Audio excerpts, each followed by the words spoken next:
Welcome to Coaching Uncut, a special series on the Unstoppable Woman podcast, where I take you behind the scenes and give you a peek into the private coaching I do with my clients. All of these coaching calls have been recorded with the permission from my clients who have generously allowed me to share these with you as a way of helping more people in this world. They give you access to master level coaching and the opportunity to learn the lessons that they're learning right along with them. Please keep in mind that these recordings are not studio productions and the audio quality may be less than ideal, but the content will take you far and help you become unstoppable. With that, listen in and learn.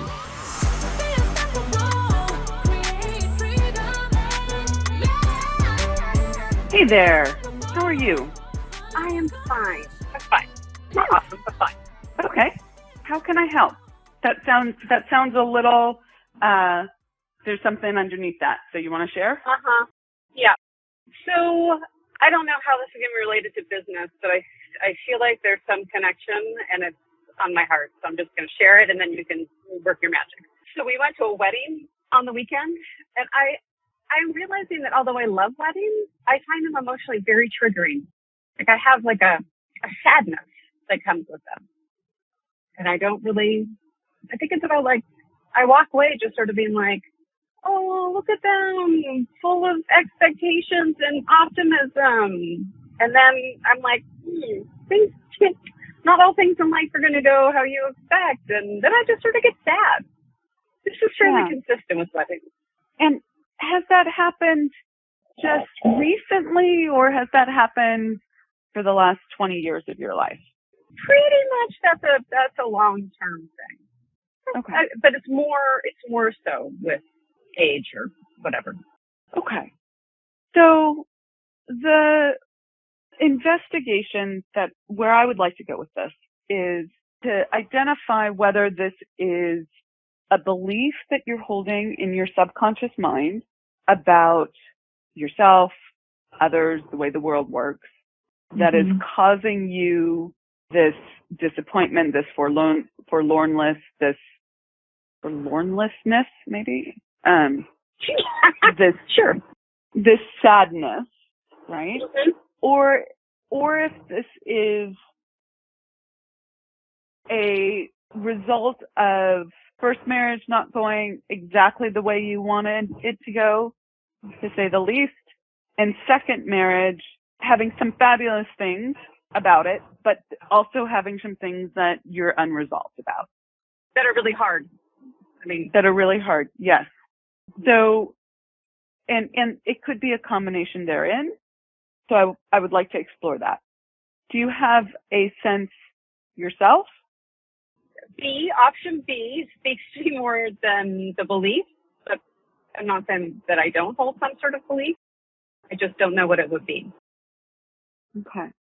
So let's look at what the feeling is and describe that more thoroughly so that I have a better understanding. So when you say sadness, you said things don't go, look, they're so happy, look, they're so expectant, and things don't always go the way you think it's going to go. Yeah. So where did things not go the way you thought it was going to go? What does that connect to there? Well, I thought that I didn't think marriage would be so challenging. And so there's a piece that's like, well, I'm the common denominator in both my marriages. So, I have to own my piece of it. But my marriages do seem unusually challenging. And so I feel disappointment around that. I feel anger. I feel resentment. I feel like I got challenging. For different reasons that end up presenting similarly, which is related to like I used to be somebody who needed to be needed, and that was a huge part of my identity. So I think a piece of what's happening is like I'm changing. I do not need to be needed, and I would actually like to be needed a lot less than I'm currently needed. So I'm frustrated that I allowed this current relationship to kind of evolve in this way where there were pieces of it served me and it served my needs and my ego, and now it doesn't, and I'm very frustrated by that. there are some big constructs that have been put in place that will be tough to, in any short order, shift. And that feels crappy. Yeah. So this is a disappointment in yourself. And when you feel disappointed about yourself, what do you make that mean about yourself? Disappointed in myself. What do I make it mean? Yeah. That I could have done something, should have, not just could have, but I should have. So there's like a shaming to it. I should have seen this sooner. I shouldn't have agreed to all this wackiness that permeates chunks of my life. Yeah. Guilt says, I've done something wrong. Shame says, I am wrong. Shame is an identity piece. They're connected. Yeah. They're not disconnected, okay? Or unconnected. Yeah. But shame, I am wrong. That's an identity piece. I am fundamentally flawed here, which your conscious mind knows, okay, no, I'm not, okay? But there is an identity piece, a belief that you hold about yourself that is saying, I am wrong. I was going to say, it feels like it's, I mean, I guess I'm struggling with tenses because it feels like current self is saying you did wrong in the past. I mean, consciously, I know I didn't know better, blah, blah, blah, blah, blah. But there is this piece of like, what the fuck? How did we end up here? Yeah. So let's explain that. It's like it can't catch up. Yeah. Okay. So just acknowledge for a moment that lens on the experience, I can't catch up, I can't make it better, comes from what? Comes from not your conscious mind that knows that you're incredibly capable, has agency, has great relationship skills, all of that. It comes from the part of you that says you are fundamentally flawed. You're wrong. You can't do it. Okay? Something must be wrong with you. It's looking, let me be very clear here. Your subconscious mind holds that belief, and it will continue to hold that belief until you change it, the cause set in motion. And it will keep looking for ways to reinforce that belief, because that belief about yourself is what has served you in the past and kept you safe, out of harm's way. And when I say the past, I mean childhood, not first marriage.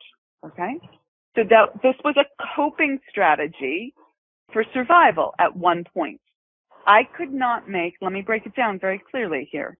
I cannot make mom or dad, mother, father, wrong because they're my gods when you're a child. When you're a kid, the mother, the father, they're your gods.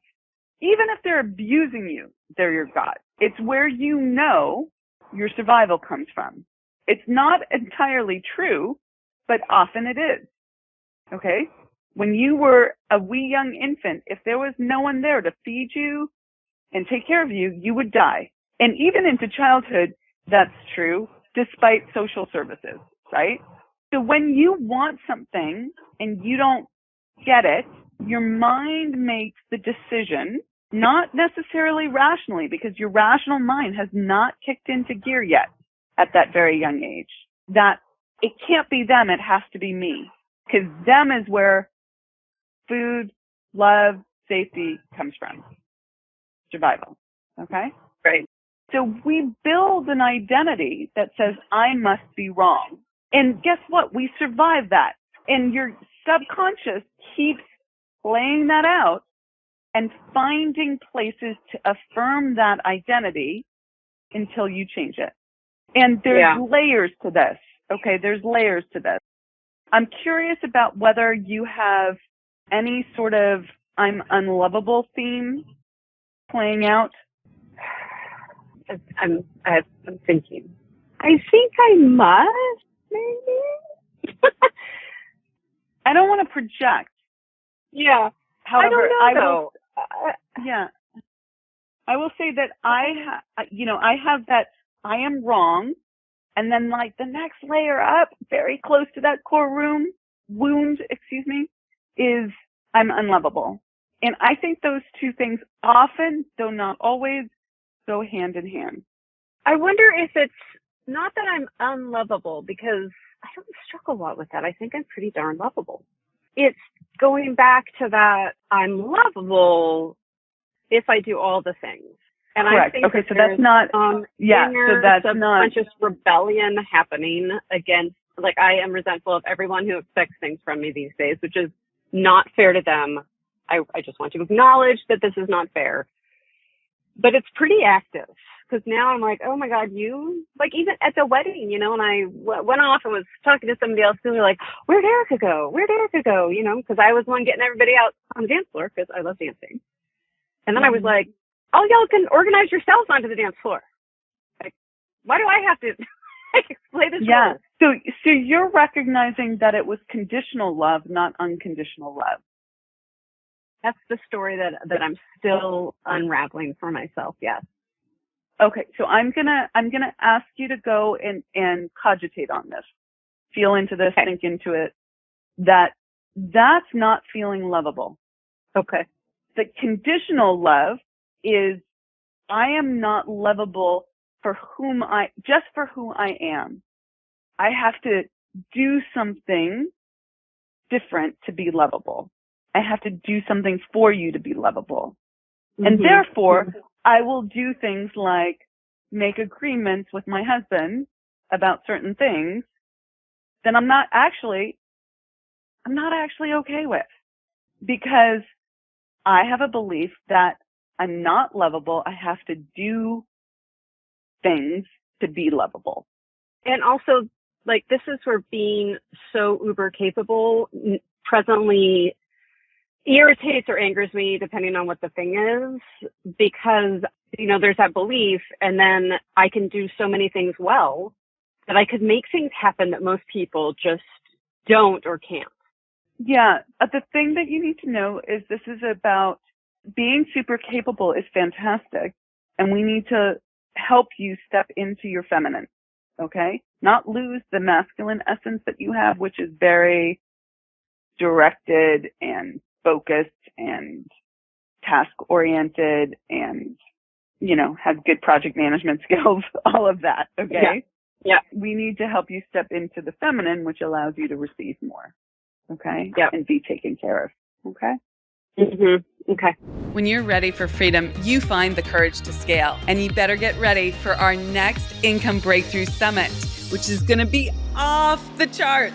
Join me this November for an electrifying 3-day online event where female entrepreneurs from all over the world gather together to learn how to scale their business and unlock the freedom that they desire. And a special offer for all podcast fans. Get your seat today using the link theunstoppablewoman.com/breakthrough and save 80% off of your ticket purchase. Bye for now and see you there. I think early on I confused approval of whatever that may be with love. And then I got real focused on doing things that would gain approval. Mm-hmm. Mm-hmm. Yeah. And approval is conditional. I mean, it's embedded in the definition of the word itself. Yeah. Whereas love, the true essence of love, it's funny that we have to qualify this, but the true essence of love is unconditional. It just is. There's nothing. Love is unconditional, period, full stop. Yeah. The fact that we have to describe it as conditional or unconditional love is a contortion of what love really is. Love that is and I think transactional. Mm-hmm. And I think it's a reflection of how we perceive love culturally. Correct. Yep. So now with this insight, what gets to open up for you? What's next? Well, I think, it was interesting. I'm like, I think it's interesting that I became drawn to consulting because there are a lot of opportunities to seek and gain approval. Mm-hmm. So I just sort of it's like I created a construct where I could just perpetually keep doing that. And so that's really interesting. Let's pause there for just a moment. That I'm going to reflect this back to you. Mm-hmm. The consulting framework for you is about gaining approval rather than helping people solve a problem. Uh-huh. I don't think it's an either or. I think I did this just really neat thing where in helping, the more I help people solve a problem, the more my clients solve problems, the more approval I gain. Mm-hmm. But I think that the distinction then that I need to make is like approval. There is I'm at the step, with, somebody needs to approve a contract, but there's like a place for truly approval of things, signing off of, but it's not approval of me. And that's the distance and separation I need to create with better boundaries and continuing to increase my self-esteem. Correct. And so I think the distinction that you're making is conscious mind, subconscious mind. It's not always about gaining approval. Of course you're there. No. Like consciously you get that. Okay.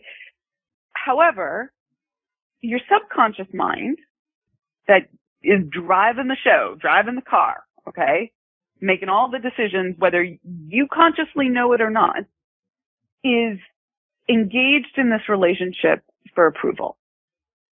And that therein lies the challenge with the sales conversation, with boundaries, with time, scope creep, all of that. All the everything. And all the everything, exactly. All the everything. I'm rounding up. Yes, as you should. Appropriately so. So that's what you need to recognize. Is like consciously, you're like, oh yeah, I have this great talent. I can help people in this way. I'm an expert. Of course it's about service. But really, when you're in that sales conversation, you're like, do you like me? Do you like me? Do you like me? Do you approve of me? Right? Is this, and what it does, not only does it perpetuate a core wound, it also says that other people have the power to make me or break me. You've given away all your power to other people. If your husband doesn't like you, if your best friend doesn't like you, if your clients don't like you, suddenly you're not worthy. Or sometimes it's not sudden, it's a slow cook, right? It's a, a incremental thing that you don't notice. Yeah. And that is, when I woke up to that, it was revelatory to me. I realized that I was completely externally driven. That, and maybe I'm talking in hyperboles by saying completely, maybe not 100%, but even if it was 70%, it was by far what drove me. And it's what made me feel like I was a puppet and what made me feel like I could never get ahead, because I was always going to be jumping through hoops for other people rather than doing the needle moving work in my life, doing the needle moving work in my business. And this is not to say, of course, that we don't do things for other people. Of course we do, right? Of course we care about other people. Sure. And make adjustments, right? Yeah. But when you recognize that you're completely externally driven rather than internally driven, it's a huge wake up. So yeah. Exactly. Thank you. Well, you can't unsee this. So the most powerful part of this work that we're doing together is that you can't unsee it. You came to that recognition through, a series of questions and queries. And what that means is that it's not me telling you it's like this, which your subconscious mind would reject. Okay? It's you telling you that it's like this.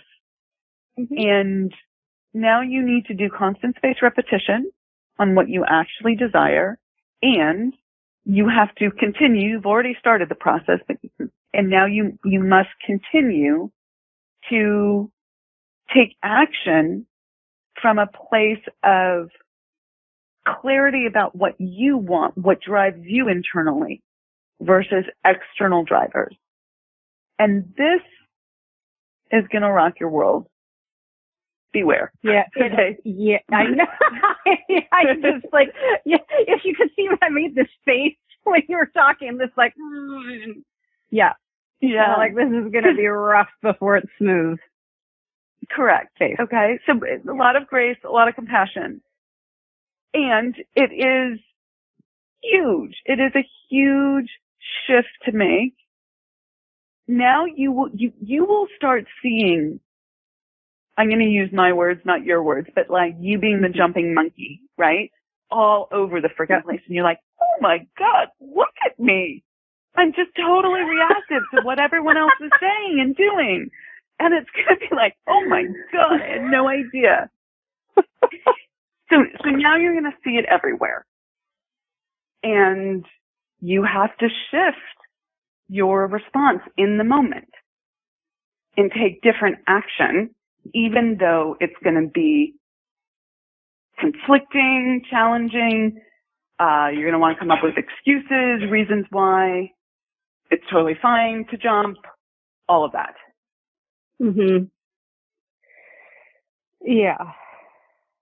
And I'm just going to ask a question that I think I already know the answer to, which is like the only way to get to the other side is just to go through probably, I'm anticipating a series of interactions where I'm like, that felt weird or uncomfortable, or like I really made the pendulum might have swung a little too far to the other side.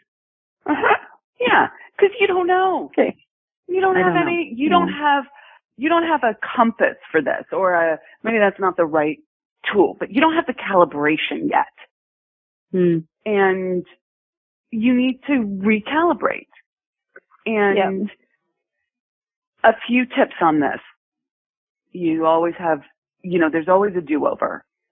You do this with your husband or your child, and then you're like, oh, a little harsh there, or maybe that was too much.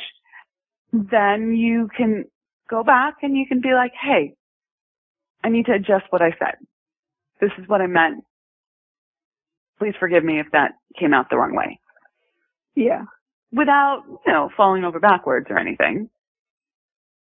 Right. Okay. And, I'm going to just guide you a little bit. Before you do that, bring it to me. Just for a few times. You don't have to do this for the rest of your life, obviously. But what I noticed when I was going through this was that if I gave myself a beat and really thought about it, that reaction afterwards where I was like, ooh, I overdid it. Maybe I went too far, was just my subconscious being in the terror barrier. And actually I hadn't. Okay? It was just so different than what I was used to. Yep. I could see that. Yeah. Okay. Good. Okay. Good. Awesome. Like, enlightened. How about that? No, I am good. Yeah. This is the work that I knew I had to do. So I'm here for it. Okay. Awesome. Okay. I will talk to you tomorrow. Okay. Take care. Sounds good. Okay. Bye. I hope you thoroughly enjoyed this episode of Coaching Uncut. Let us know in the comments what you learned and how you can apply it to your own life and business. We absolutely love hearing from you. And we also love receiving your feedback. So thank you in advance for your likes and reviews. They really help us connect with more women who need this information to help them scale. So much appreciated for that and taking the time to do that. Now, if it's go time for you and you're ready to scale your life and your business, then I want to offer you up something. I want to offer you access to our Be Unstoppable Facebook group. We drop daily and weekly resources in this free group that show you exactly how to scale, what you need to be doing differently. So if you want access to that group and it's go time for you, go to theunstoppablewoman.com/Facebook group, and that will redirect you there. So theunstoppablewoman.com/Facebook group, no spaces, and start by getting your copy of the scale plan, which lives there, and it's totally free. So go do that now, and then tune in to the next episode and continue to be unstoppable.